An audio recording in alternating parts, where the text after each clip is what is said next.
Computer. Good afternoon, everyone, and welcome. I am super excited to get started this afternoon on our second webinar of the year. Today, we're going to be talking about the power of an informational interview. And I've got guest speakers today that are going to do some role playing for us. And so you're in for a treat to be able not only to watch a live informational interview, but also to meet two really interesting people who will help you build your network as well. For those of you who don't know me, my name is Sharon Vogler. I'm the Director of Alumni Career Development. This is a new role for the School of Business, and I think I'm in my 5th month in the role. And I've had such a great time getting to know the alumni population and providing and curating resources to help you all grow professionally. A quick plug before we dive into the content on an event that we're having on it's on Monday. We are going to be in Charlotte, live and in person. I'm hosting a lunch in our Charlotte Center at noon. Here comes Amanda. I think I got her. We are hosting a Jumpstart Your Career or Jumpstart Your Job Search lunch, which is provided right there in the Charlotte Center uptown. And I'll be taking some appointments after that session. We'll go about an hour and a half.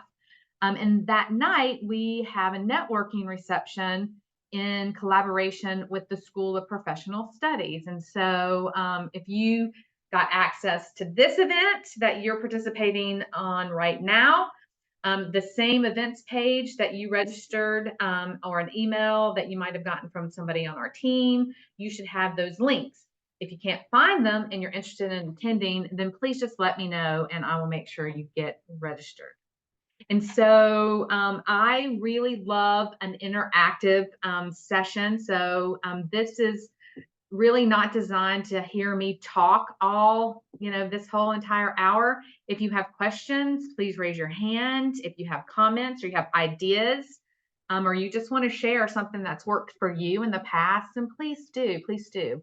And so let's get started. Today, we're going to talk about the informational interview and how vitally important informational interviewing is if you are in the job search, if you are thinking about a career pivot, if you're like, I really hate being a career coach, or I don't hate it, maybe I'm just not fulfilled in the way I once was, and I'm got an itch to do something different. I'm just not sure what that is. We're always going to advise people that are in that discovery phase of any kind of career change or transition to talk to people. You need to ignite your network and start talking to people about what they do. And through that process and through that activity, you're going to run across people and places and firms and roles that you probably didn't even know existed. And so we like to call these informational interviews like the catalyst to your network. And so I get a lot of questions on not only how to find people to do these informational interviews with, but how do I ask them? Like that simple. Like, what do I say in a message or an email to someone to ask them, for some of their time? So today we're going to talk about we're going to define the informational interview. We've already talked about reasons that you should do them. And then the bulk of the day or the hour will be spent on how to find people to do informational interviews with, how to ask for these conversations. And then we're going to watch Ashley and Amanda actually do an informational interview. I'll end it with some pro tips and things that you should be thinking about. And again, at any time, please stop me and ask questions along the way. Here we go.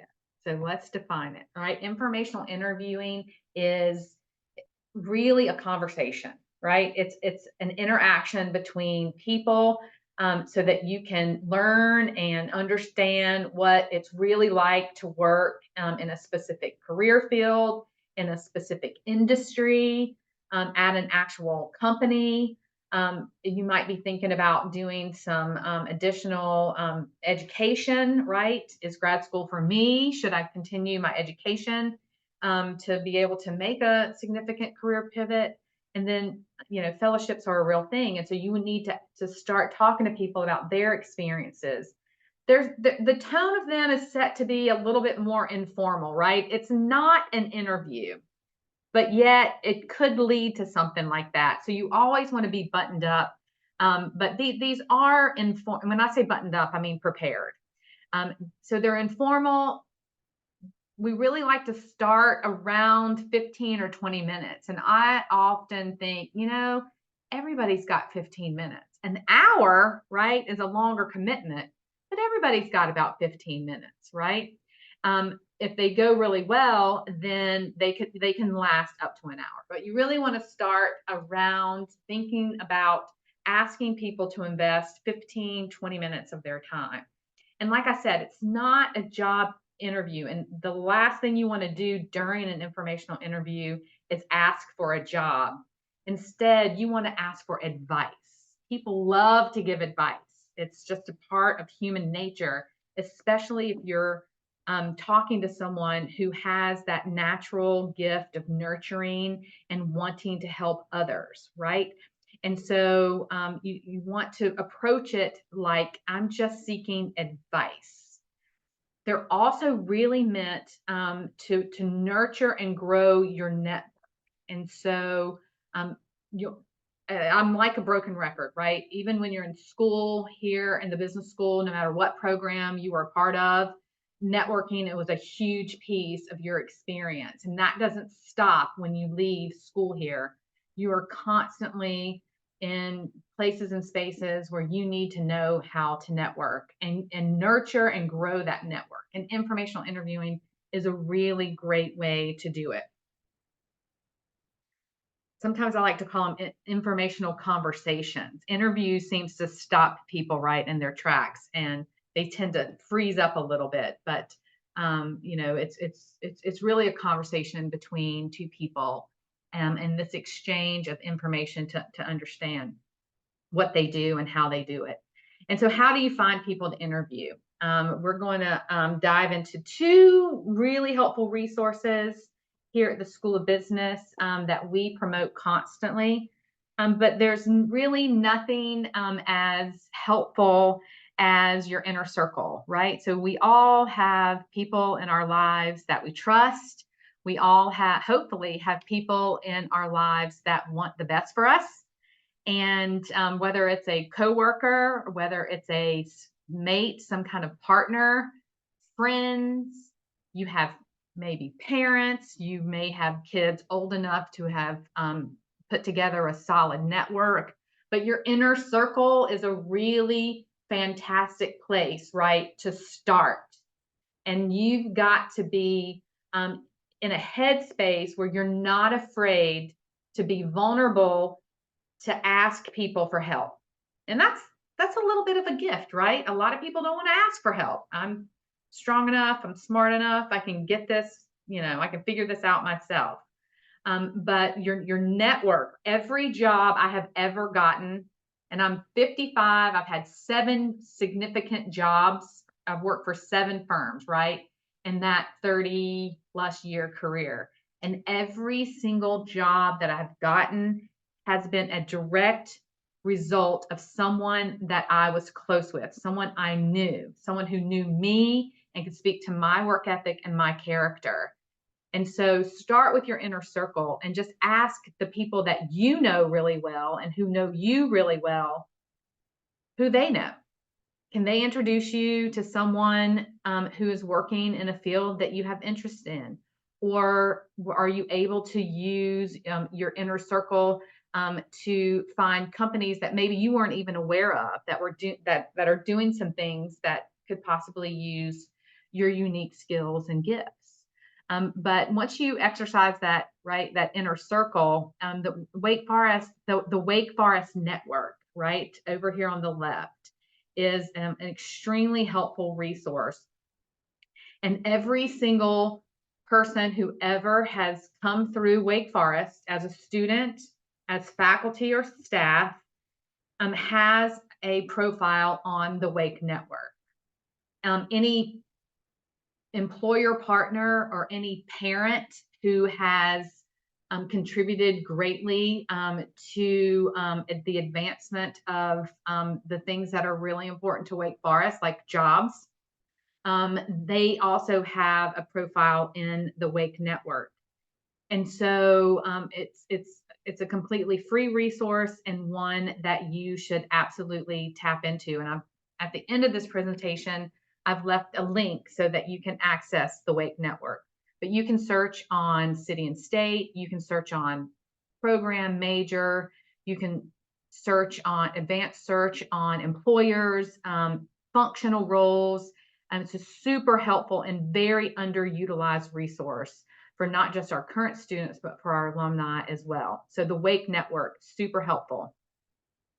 LinkedIn is, it's a non-negotiable, really. You've got to have a solid LinkedIn presence. Not only should your profile be really good and tell a compelling story about who you are and your professional career trajectory and your history, but you need to be, if you're in a job search mode or thinking of considering a pivot of any sort, you need to be on that platform. You need to be using it. You need to be activating, right, that platform so that then the platform starts to work really hard for you. And so I'm going to show everybody, I'm going to skip off of my PowerPoint and move over to LinkedIn real quickly so that you know how to find Wake Forest alumni on LinkedIn. And so here we go. I always get really nervous when I jump off of one thing onto another.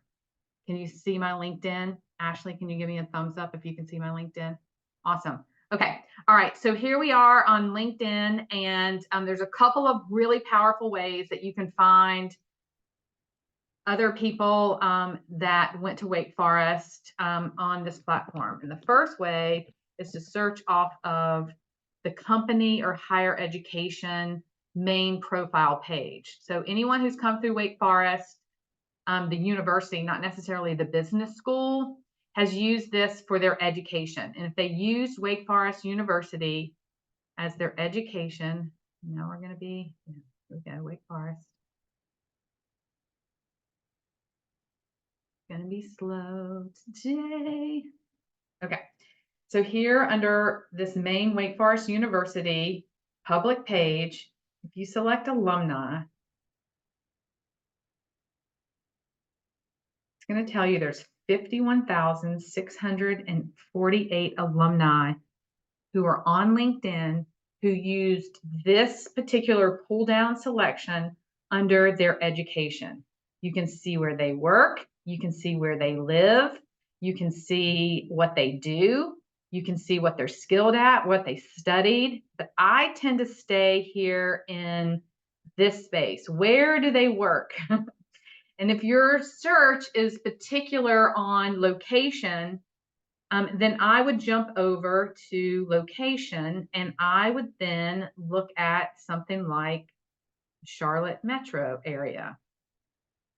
And LinkedIn is a little weird about these cities. Somebody might have used Charlotte metro as their city that they live and work in, and someone might have used Charlotte, North Carolina.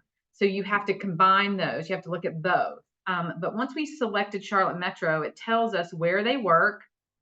And then let's say you're really interested in working at Duke Energy. So there's 49 people who work at Duke Energy. And when you select it and you scroll down, here they all are.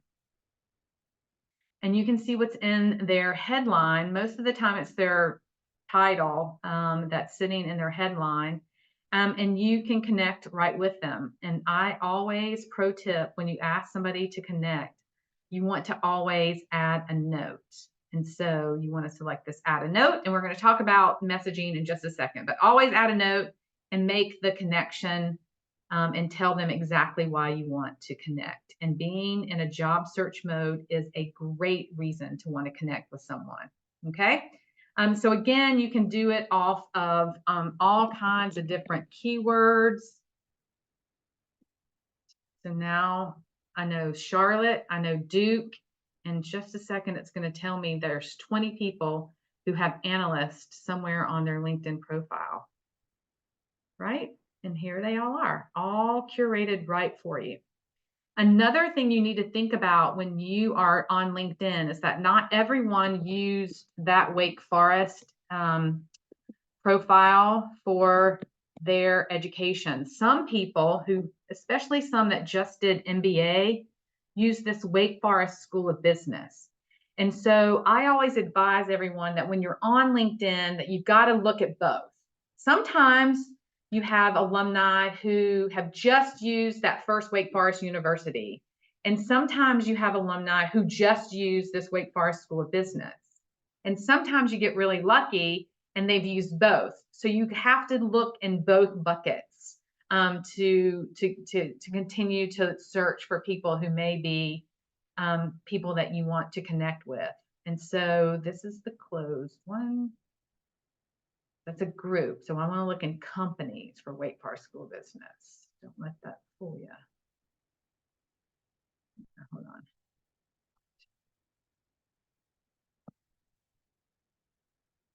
School of Business company, not group. And so when we look here, this has got these same search, right, on alumni. And it's got 9,676. Some duplicated, some not. Check both, right? Another trick that I like to show people in LinkedIn is to go to your network. It's my network, but you'll want to select this option here in this navigation bar. And then you want to select connections. And then you want to search with filters and search with all filters. Once you select this search with all filters, again, you have access to people who you are first connected to. But let's say you've identified a firm that you're really interested in, but you don't have anyone on your LinkedIn connection list who works there, but you really want to find someone. You want to choose the second and third connection, select these two, and then scroll down, and then here, let's say you're really interested in looking for someone who works for Meta. Okay. And then if you scroll on down, you want to pick these two schools, Wake Forest University and Wake Forest School of Business. And then LinkedIn's going to tell me people who I'm not connected to who work at Meta that went to Wake Forest. Super, super helpful. All right. So that's how you do some advanced filtering and searching on LinkedIn to find people to connect with. Any questions? Awesome. Okay, so our inner circle, we're going to ask lots of people, lots of questions about what they do and who they know. We're going to go to the Wake Network. We're going to find some people. On the Wake Network, you actually have access to people's email addresses if they've made them public. And people, if they've made them public, that means that's a signal to you that they have opened up this resource and it's okay to email them. When you're on the Wake Network, you have the ability to make an email or a phone number or an address private, and so you don't have access to it. But if it is public, then you see it, and that should signal to you this person has put this email address on this platform, and they have signaled to me that they are open for an outreach. Okay? All right. Now, how do you make the ask? So I get so many questions, even from the most tenured people in their careers. What do I say? Tell me what to say and I'll say it. So I've given you the softball lob, right? And I'll follow this up with my PowerPoint. So everyone who's attended this session will get access to this PowerPoint. And so when you connect with people on LinkedIn, when you make that request and add a note, just keep that connection invitation very clean. We both went to Wake Forest. You work for Meta. I'd love to learn. I'd love to connect with you and find ways that we can collaborate. Something very simple. You don't want to ask for an informational interview and an invitation request. Once they accept your invitation, then you can send them a message. If you're in the same group with someone, you can also send them a message without being connected. And that's going to get us in the weeds a little bit, but right, we want to send a separate message to request this informational interview, and we don't want to put it in an invitation to connect. So again, it's as granular as this. I'm currently a student, or I'm a fellow alum from Wake Forest. I have an MBA, or I'm currently studying business analytics. I found you on LinkedIn. You work at Meta in cybersecurity. I'm just really interested in learning more about big tech and to see if it could be a possible path for me to go down. This part's key. I'd love 15 minutes of your time, and I have given you an example of how to make this as easy as possible on the person who you are asking to do this informational interview, right? You're asking for 15 minutes, and I'm available between these times. I'm available before 10 and after 4, and my weekends are flexible. Okay, what you don't want to do is, what times work for you? Well, these times work for me. And oh, that time doesn't work for me either. And so you just get back and forth in this exchange that could take forever, and it's just not efficient. So at the ask, you're going to give them some possible times that could work. A lot of people are not on LinkedIn like I'm on LinkedIn. It's my job. If you're in a job search, like I said, it's a non-negotiable. A lot of people who don't need LinkedIn, they don't even have notifications turned on to tell them they have a message sitting in their message inbox on LinkedIn. So we want to try and send an email if we can. And again, I've made this as easy as possible on you to be able to see a sample of an email message that you could possibly send. It's short, it's sweet, it's making the connection, it's being very direct in what you want. And again, we've tried to make this as easy as possible on the ask.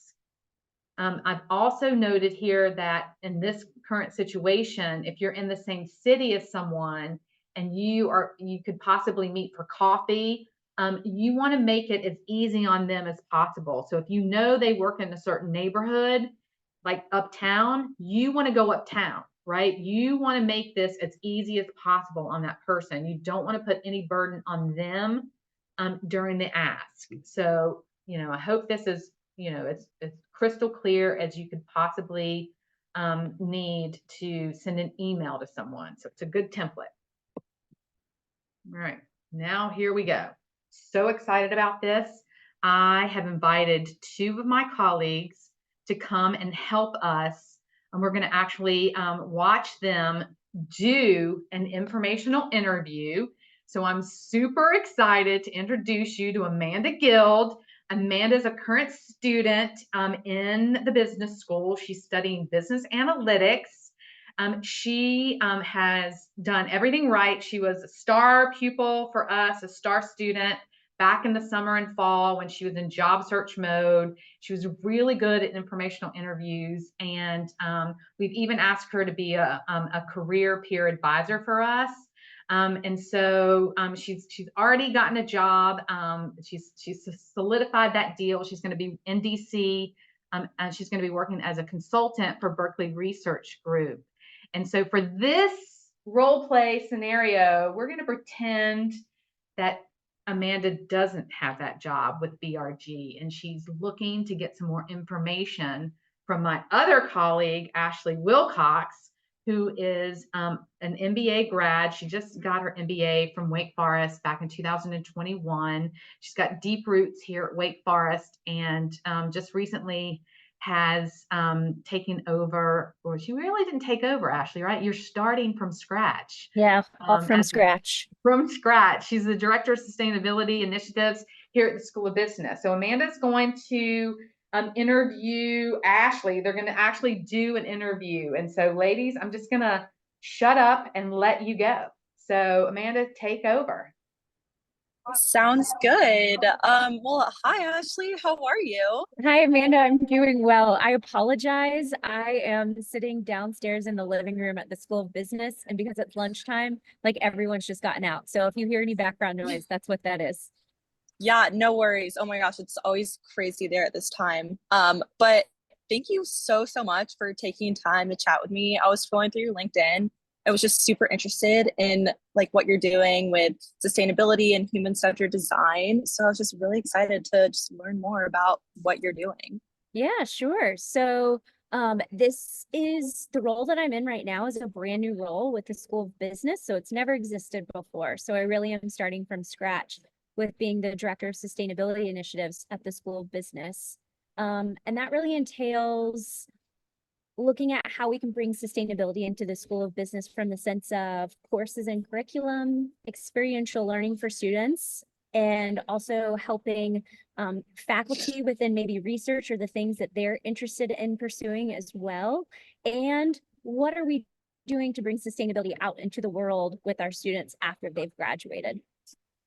Wow, so interesting. Yeah, I can just give you a little overview of myself so you have a little more background Yeah. of what I've done so far. But I'm from Atlanta. I went to Washington University in St. Louis for undergrad. I'm a washed up athlete. I play volleyball there no longer. I majored in marketing, minored in analytics and design. Loved analytics. Thought it was so fun to be able to just uncover like solutions within data and wanted to be better equipped to drive decision making within organizations through that. So now I'm here at Wake Forest getting my master's in business analytics. And my practicum project, which is like a 9 month long project we're doing with a client, is with the Sierra Club, where we're analyzing air pollution data in like different geographies. And that kind of ignited a passion in me for sustainability. It kind of made me want to pivot into maybe doing a career in sustainability because I just love how rewarding the work can be and having impact on the health of the environment, on individuals, society as a whole. So yeah, I'm looking forward to hopefully having a career in that. And yeah, just love to hear about, I guess, what that looks like. Sure. So careers in sustainability are really interesting. And I would say it's actually a relatively new field. So it's really quickly and rapidly developing. I kind of like to put it in a framework of, and this is the best way that I can possibly describe it. It's almost like a matrix. So you've got on that matrix, you've got companies that go from more traditional companies to then more sustainability related companies.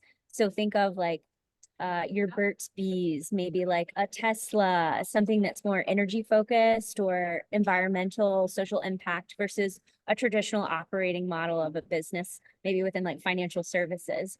Then you have the role, and it could be a more sustainability oriented role, or it can be a traditional role. So you could have a traditional role in a traditional company, a traditional role in a sustainability related company, or a sustainability job within a traditional role, or a sustainability job within a sustainability minded company. So like the space and area for one to have impact, if this is an area that you're interested in, I would say is really broad and open. So there are multiple places for you to go.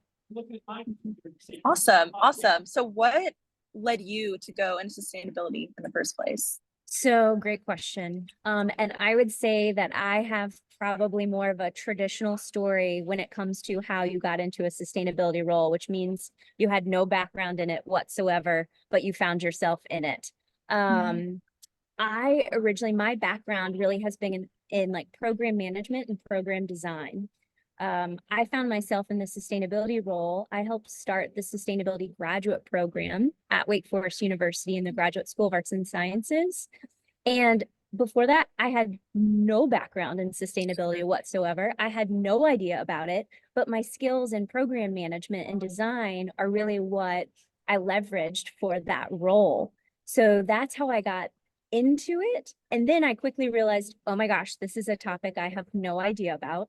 So I essentially just took a deep dive and tried to consume all the different information that I could from different sources, talking to people, but also the very first year that we had that program, I sat in every single class so that I could understand the experience not only of the student, because part of my role was also in marketing and recruiting. So I need to know what we're talking about and how to talk about these things.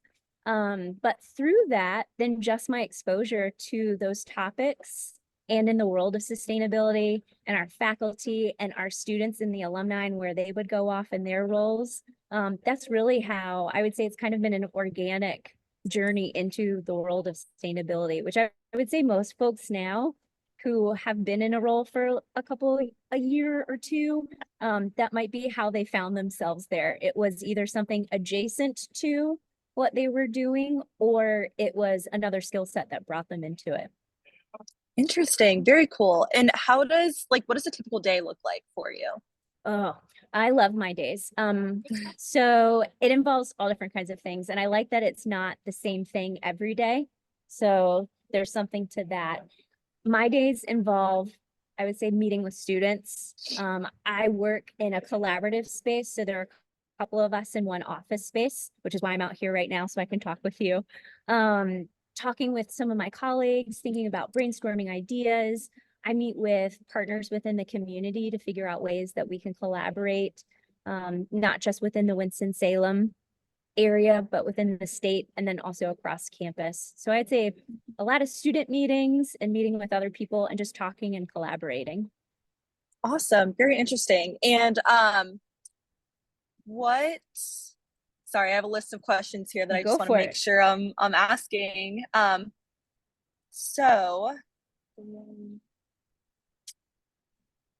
Okay, yeah. So I was actually looking at the Wake Forest careers page and I saw this job, outdoor learning spaces coordinator in the Office of Sustainability. And was wondering if you have any intel about this department or this role. And given what you know about my experience, do you think I would be like a viable candidate for this? Yeah, so that is within the Office of Sustainability. And what's interesting about the Office of Sustainability is their role on campus is really looking at operations. So how is the whole campus looking at our energy use and consumption, but also how might we engage students in educating them on sustainability efforts that are happening on campus. That position specifically is looking at the campus garden, and we have some other spaces on campus, outdoor spaces that we're trying to get students and faculty to use more, like incorporating it within a class, volunteers, again, for educational opportunities.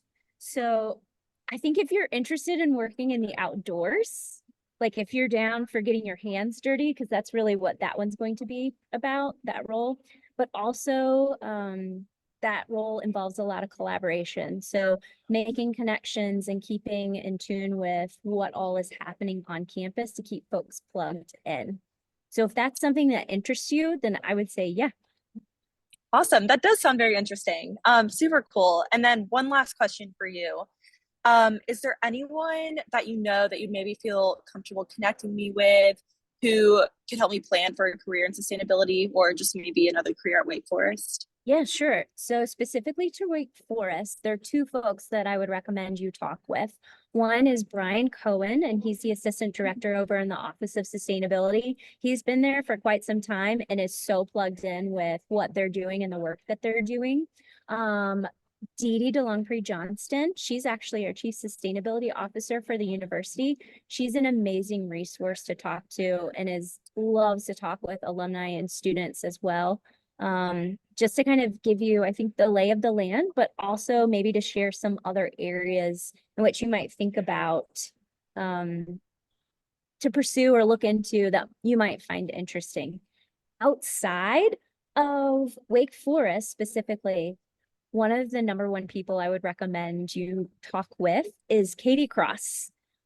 She's a colleague and partner of mine over at Duke University, actually.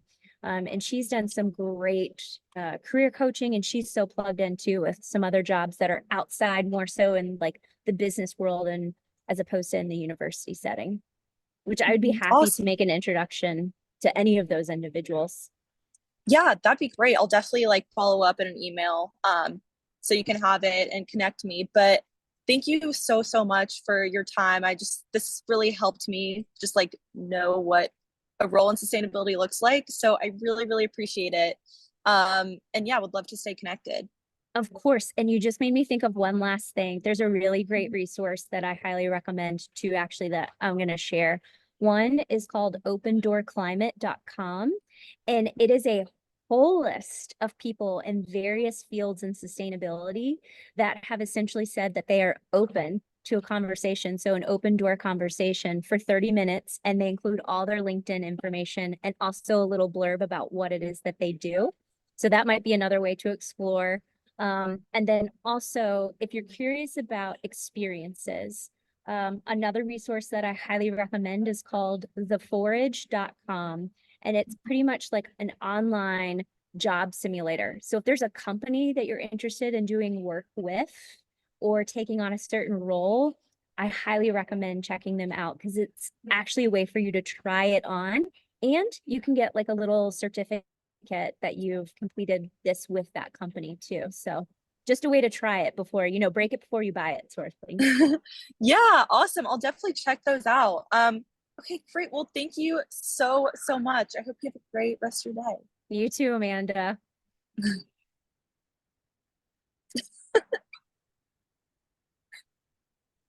You're muted. I know. Okay. Excellent role play. I'll say it again. Thank you, ladies, so much. That was a perfect informational interview. And so I just can't thank you enough for your time. And I hope everyone who was able to watch that magic happen between the two of them, I couldn't have teed that up any better. And so thanks, ladies. A couple of pro tips that I just want to leave you with before you get going on this journey, and that is just following up on some of the things that Amanda did really well. She started that whole conversation and ended it with gratitude, right? And so you want to start with the gratitude and you want to end with the gratitude. She was super prepared. She had done her homework. She had researched her LinkedIn profile. She had looked at the careers page. And she was really super prepared and made the connection really well with Ashley as to why she would, even want to get this information from her. Ashley also super prepared to talk to Amanda as well. So that couldn't have gone any better.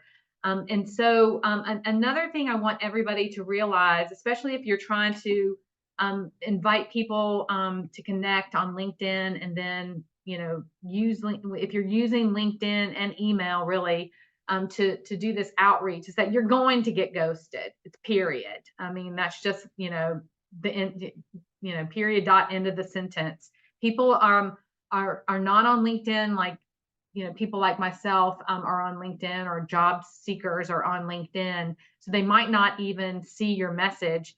And if they do see the message and they just may be too busy, and that's okay. People are very busy. I like to look at it as a 10-to-1, right? For every 10 requests that you make, you may get one hit. And so there's some research out there that says that if you do 20 informational interviews, someone in those 20 people, somewhere it will lead to a job opportunity, whether you take it or not, or whether it ends up being something that you pursue. That's different research, but if you do 20 informational interviews, it could lead to a job. So that's a lot of ask, right? That's about 200 asks to be able to get 20 informational interviews in a tremendous amount of time. Like I mentioned in those outreach messages, you want to be as proactive as you possibly can on scheduling and respect their time. If you've asked for 15 minutes, set an alarm on your phone and stop even if you're not all the way through your questions, you need to stop it at 15 minutes and say, you know what? I only asked for 15 minutes. We're right at 15 minutes. And before we go on any further, I just want to see, do you have a hard stop or do you have a few more minutes for us to wrap up? It's super respectful and professional to respect that time. But know that, people are if they're generous enough to give you 15 minutes, if they have extra time, then absolutely, they're probably going to give it to you, but be respectful of that. And then if you're going to do it in person, go to that person. If you're in New York City and you're on the Upper East Side and their office is downtown in the financial district, then don't try and meet them halfway. You're going to go to the financial district and you're going to make this as easy as possible on them. And then Amanda did such a good job of asking for more connections. And again, Ashley was able to provide her not only with people, but with resources as well. And so that's a natural way to wrap up the conversation. This idea of activity creates more activity, right? You just want to keep that momentum going and keep the dialogue going and keep this exercise rolling as much as you can. And then finally, I'll leave you with some really good advice, and that's to follow up.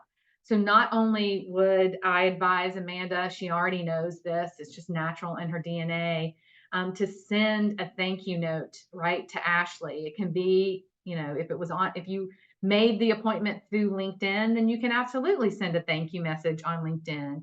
If you were able to get the appointment via email, then you should absolutely feel comfortable sending a thank you note via email. But there's nothing like a handwritten note. I personally am a huge fan, and it just speaks just volumes about your effort, your preparedness, your professionalism. And I never forget it. Like, I never forget someone who writes me a handwritten note. And then finally, follow up with results, right? So if Ashley were able to make a connection to someone that Amanda then was able to get some more information from, that possibly led to maybe an internship or an invitation to an event or something, it's so polite and a little extra in a good way to send a note back maybe a few days or weeks later to Ashley saying, oh my gosh, that person that you introduced me to, oh my gosh, it was so great. I was able to get all this information and they invited me to this amazing event. And I was able to meet even more people, right? And so a lot of people forget that step. And it's just so helpful to the person who was able to invest that time in you to get those results, even if they are weeks and months down the line. And so follow up with the thank you note and follow up with results too. So those are my pro tips. These are some resources, some of them that we've mentioned already on this webinar. The Wake Network, the LinkedIn School of Business. This is a group, it's a closed group. We promote events and jobs there. In the School of Business closed group, you have to request to join that group. And then the Wake Forest alumni, the broader university alumni group as well. You see lots of activity in there around jobs and events. Wake Forest Career Connectors is also a closed group, and I manage that group. And so it's just chunked full of jobs. Our colleagues over in the Office of Personal Career Development have amazing resources, not just for university alumni.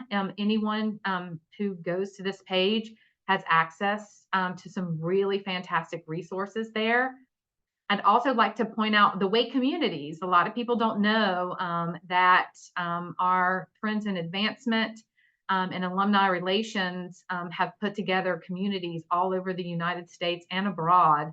And these are people and these are volunteers who've raised their hands that says, we want to help. So again, that's a good signal that they are someone, if someone's a part of these communities, they have said, I want to help. And I want to make it as easy as possible on you. And then our School of Business sites for our alumni. And then, and again, I didn't even know we had a YouTube channel, but we have a School of Business YouTube channel, and all of the webinars that we do, as well as other digital content that we've been able to curate is libraried there for you on our YouTube channel. A lot of things that I've been recently doing is sitting there on the YouTube channel. And so that's the content I have. Open it up for questions. anyone have any specific questions?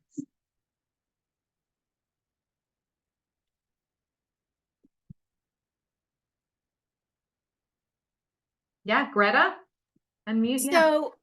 So I love the suggestions for how to identify like and limit like your list of Wake Forest alumni connections to a more targeted group. I happened to look at that as you were, guiding us through that, and there are a couple key people that I'd love to connect with. For people that we're looking to connect with where we don't have a Wake Forest connection, do you have suggestions for like a more, I guess you could call it a cold call Yeah. approach? Yeah, it's basically the same concept, right? You want to be direct in your ask. And so if you're looking at a firm or looking at someone who you have no connection to really whatsoever, you didn't go to the same school, you're not from the same PTA, or you don't have any natural connection with, tell them why. I've identified your firm as a firm that I could that could possibly use my unique skills and background, and I would love to connect with you and learn more about your experience at this firm. So again, we're just being very direct into the ask. A little less likely to get some results that way. Yeah. But if you can get people's attention from the Wake Forest network, they are going to help you if they have the time.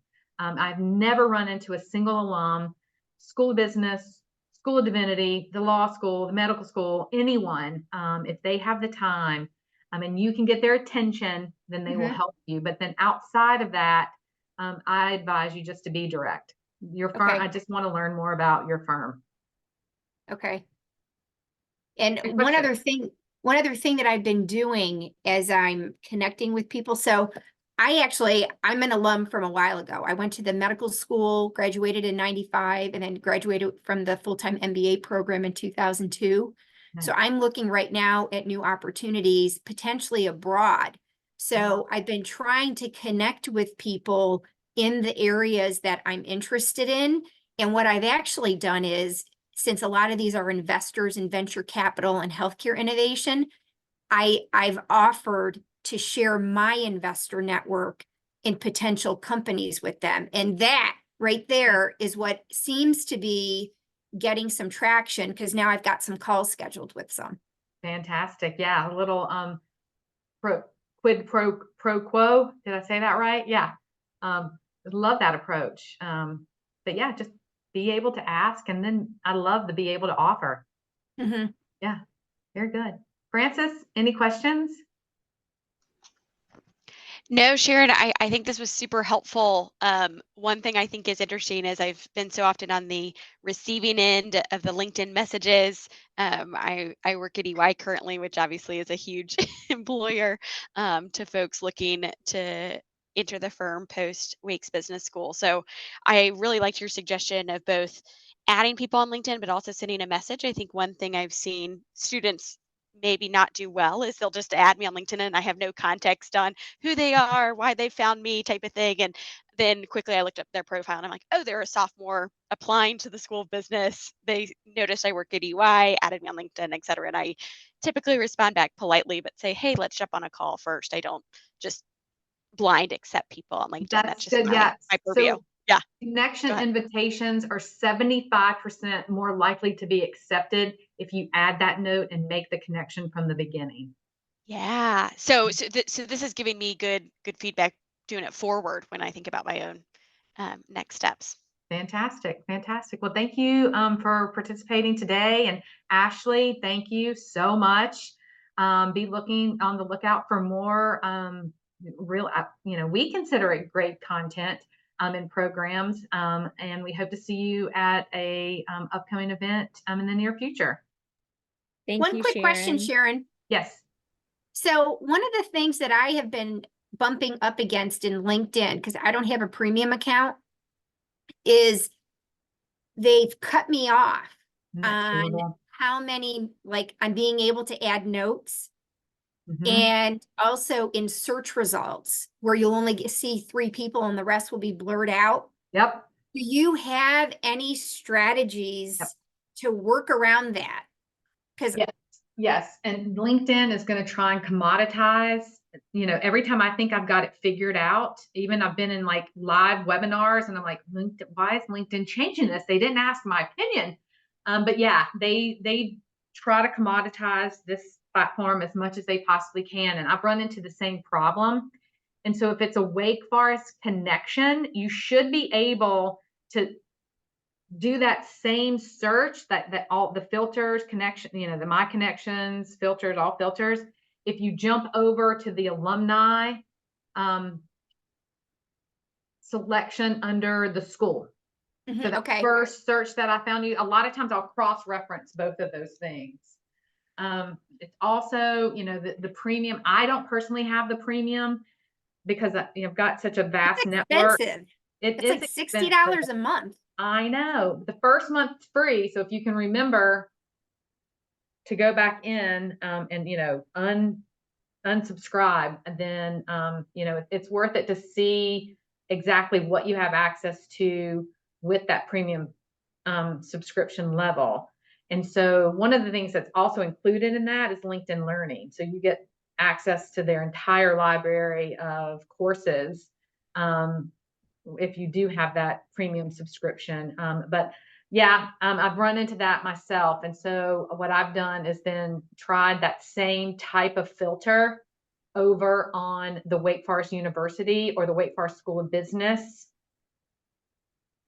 site. And if it's a luck kind of thing. If they happen to be in one of those 3 groups, the Wake Forest Career Connectors, Wake Forest Alumni, Wake Forest School of Business, you can send them an in message. Okay. Thank you for that. Yeah. Yep.